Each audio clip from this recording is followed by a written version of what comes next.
Morning children. Online class 8 subject Hindi part wise Panch Parmeshwar. आइए, इसमें ये हमारी एक कहानी है पंच परमेश्वर। इसको मुंशी प्रेमचंद ने लिखा है और हम आइए अपनी ये कहानी पढ़ते हैं कि इसको पढ़ने का हमारा उद्देश्य क्या है। आपको पंचायती राज एवं न्याय व्यवस्था का एक ज्ञान कराना और मित्रता, प्रेम व सहानुभूति की भावना को जागृत करना। तो आइए हम अपनी एक छोटी सी कहानी है मित्रता के ऊपर, उसी को पढ़ते हैं। अलगू चौधरी और जुम्मन शेख में गाढ़ी मित्रता थी।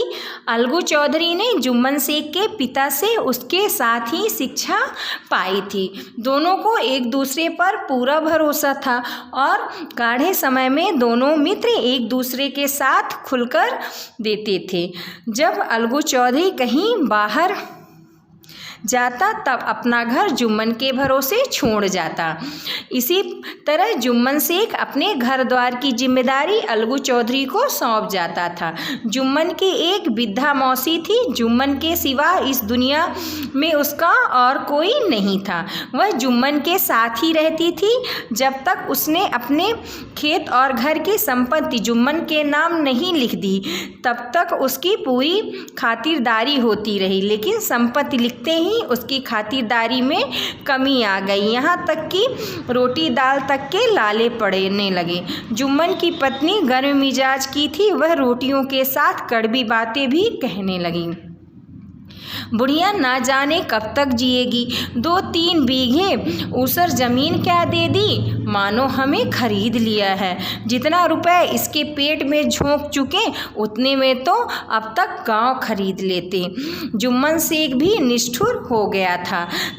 कुछ दिन खाला जान ने सुना और सहा, पर जब न सहा गया तब जुम्मन की शिकायत की। जुम्मन ने उसकी ओर कोई ध्यान न दिया। अंत में एक दिन उसकी मौसी ने कहा, बेटा तुम्हारे साथ मेरा निर्वाह ना हो सकेगा, तुम मुझे रुपए दे दिया करो, मैं अपना पका खा लूँगी।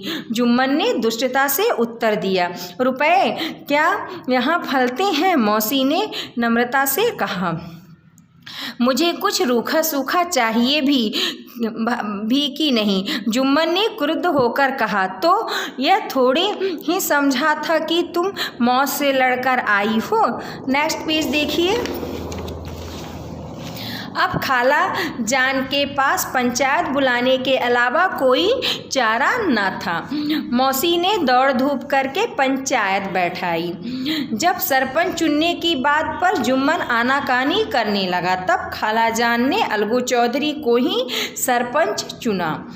अलगू चौधरी ने कहा, जुम्मन मेरा मित्र है, मुझे सरपंच मत बनाओ। मौसी ने गंभीर स्वर से कहा, बेटा दोस्ती के लिए कोई अपना ईमान नहीं बेचता। पंच ना किसी के दोस्त होते हैं ना किसी के दुश्मन। पंचों के दिल में खुदा बसता है। पंचों के मुंह से जो बात निकलती है वह खुदा की तरफ से निकलती है।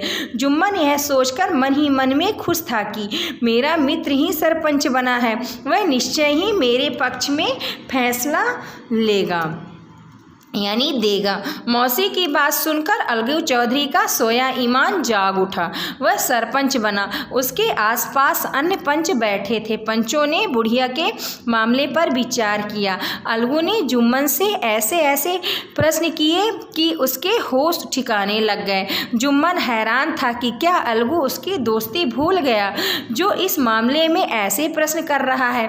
आखिर अलगू ने फैसला सुनाया, जुम्मन शेख, पंचों ने इस मामले पर विचार कर लिया है और हमारी राय यह है कि मौसी के खेत में इतनी कमाई होती है कि इसी माहवार खर्च दिया जा सके।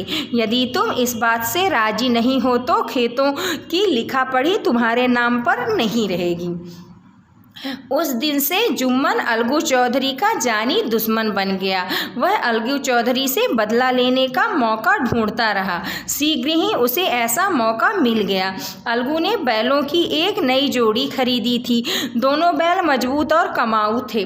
पंचायत को अभी 1 महीना भी पूरा नहीं हुआ था कि उनमें से एक बैल मर गया था। जुम्मन ने दोस्तों से कहा, यह दगाबाजी की सजा है। इंसान भले ही संतोष निर्दोष कर जाए पर खुदा बदी की सजा देकर ही रहता है। अब अकेला बैल अलगू के काम का न था, इसलिए उसने गांव के बनिए समझू साहू के हाथ बैल बेच दिया।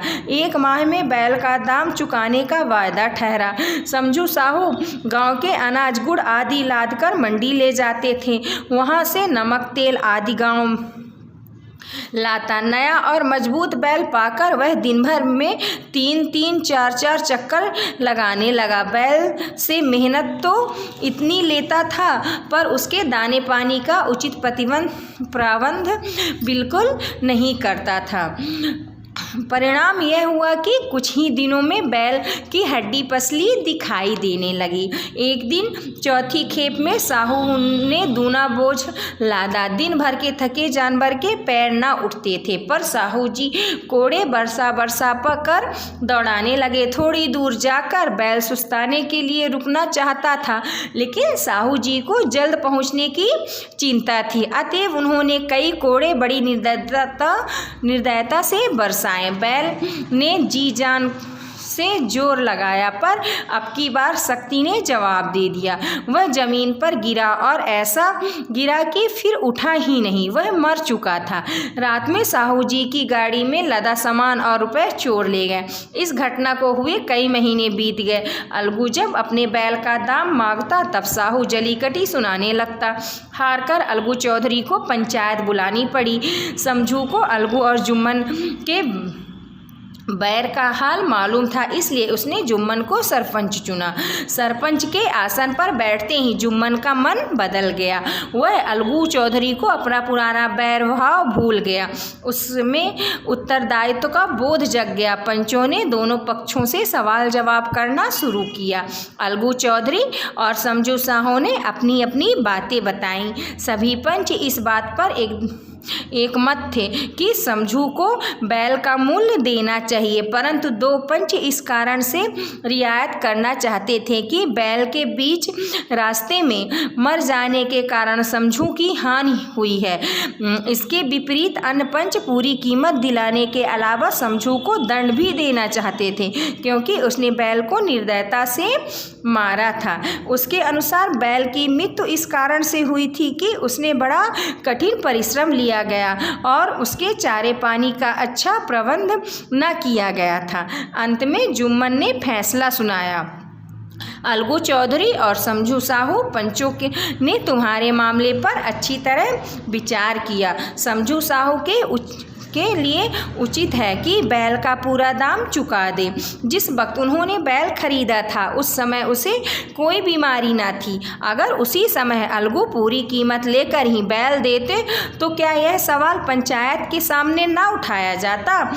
उपस्थित जनता जय जयकार कर उठी। पंच परमेश्वर की जय सभी कह रहे थे। इसी को न्याय कहते हैं। दूध का दूध और पानी का पानी। यह मनुष्य का काम नहीं है, यह परमेश्वर का काम है। पंच के सामने खोटे को कौन खड़ा कर सकता है। नेक्स्ट पेज देखिए। थोड़ी देर बाद जुम्मन अलगू के पास आए और उसे गले लिपट कर बोले, भैया जब से तुमने मेरी पंचायत की तब से मैं तुम्हारा शत्रु बन गया, पर मुझे आज पता चला कि पंच के पद पर बैठकर ना कोई किसी का मित्र रहता है ना शत्रु। न्याय के सिवाय उसे और कुछ सूझता ही नहीं। अलगू भी खुशी से रोने लगा। इस पानी से दोनों के दिलों का मैल धुल गया। दोनों उस दिन से दोस्त हो गए। मित्रता की मुरझाई लता फिर से हरी भरी हो गई। अब देखिए नेक्स्ट आपका क्या है, वस्तुनिष्ठ प्रश्न है। इसमें सही जोड़ी बनाना है। तो फर्स्ट क्या है, अलगू चौधरी ने कहा, इसका आंसर क्या हो जाएगा, जुम्मन मेरा मित्र है। जुम्मन की पत्नी ने कहा, बुढ़िया ना जाने कब तक जिएगी। थर्ड देखिए, मौसी ने कहा दोस्ती के लिए कोई अपना ईमान नहीं बेचता। फिर 4 नंबर देखिए, जुम्मन ने कहा तो इसमें रुपए क्या यहाँ फलते हैं। फिर नेक्स्ट पेज देखिए, सही शब्द चुनकर हमें क्या करना है, रिक्त स्थान में भरना है। तो दोस्ती के लिए कोई अपना, फर्स्ट में क्या होगा, ईमान। सेकंड देखिए, अलगू ने बैलों की, तो सेकंड का आंसर बैलो हो जाएगा। थर्ड में एक दिन, चौथी, तो थर्ड का आंसर चौथी हो जाएगा और 4 का आंसर क्या हो जाएगा, मित्रता हो जाएगा। फिर इसके बाद देखिए भाषा की बात में इसको आपको क्या करना है, इसको बोलना है और आपको लिखना है। फिर इसके बाद दिए गए शब्दों का क्या करना है, हमें शुद्ध वर्तनी लिखनी है। तो इसमें बताइए चौधरी कौन सा शब्द आपका सही है, तो इसमें सेकंड वाला चौधरी सही है और सेकंड का आपका मौसी, इसमें थर्ड वाला मौसी सही है, ये वाला शब्द। और थर्ड में देखिए आपका ये सेकंड वाला खातिरदारी सही है और 4 में रुपए आपका ये फर्स्ट वाला सही है। तो सही में आपको क्या करना है, आपको इसमें गोला बनाना है। फिर देखिए निम्नलिखित शब्दों का आपको क्या करना है, वाक्यों में प्रयोग करना है। तो फर्स्ट क्या लिखा है आपका, घर द्वार, तो इसका क्या वाक्यों में प्रयोग हो जाएगा घर द्वार का, कि जुम्मन शेख कहीं बाहर जाते थे तो अपना घर द्वार की जिम्मेदारी अलगू को सौंप जाते थे। सेकंड क्या है, आनाकानी कर चुकाने में आनाकानी करना ठीक नहीं है। थर्ड क्या है, आसपास, अपने आसपास रहने वालों से मित्रता रखनी चाहिए। फिर 4 नंबर क्या है, लिखा पढ़ी, प्लाट की तहसील में लिखा पढ़ी कराने के बाद ही निर्माण कार्य करना चाहिए। फिर नेक्स्ट क्या है, दाना पानी, समझू साहू बैल को ठीक दाना पानी नहीं देता था।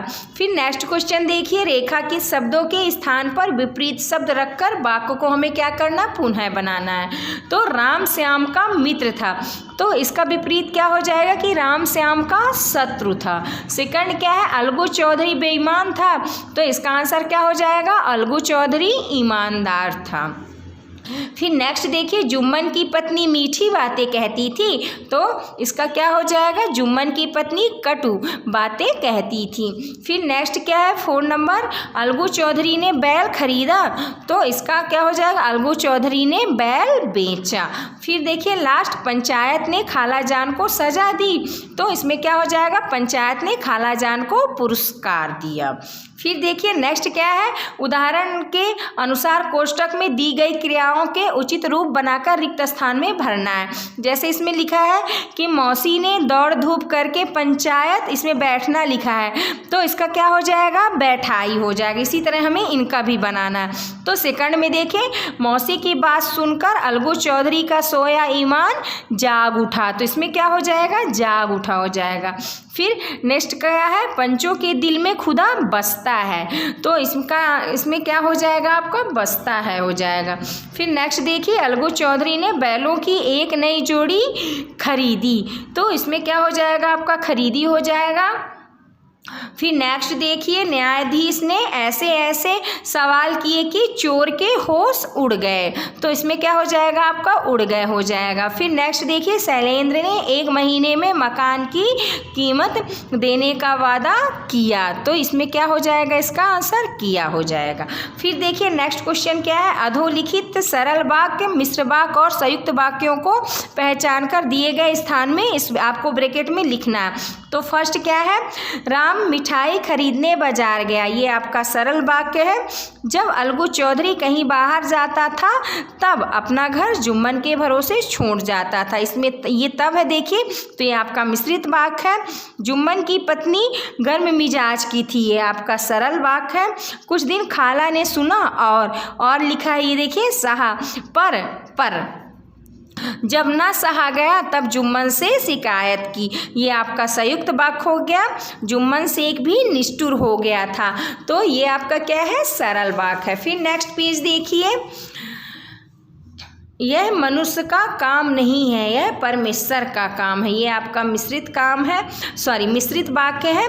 जितना रुपया इसके पेट में झोंक चुके उतने में तो अब तक गांव खरीद लेते, ये भी आपका क्या है, ये आपका मिश्रित वाक्य है। इस तरह आपका ये पाठ खत्म हुआ। Thank you.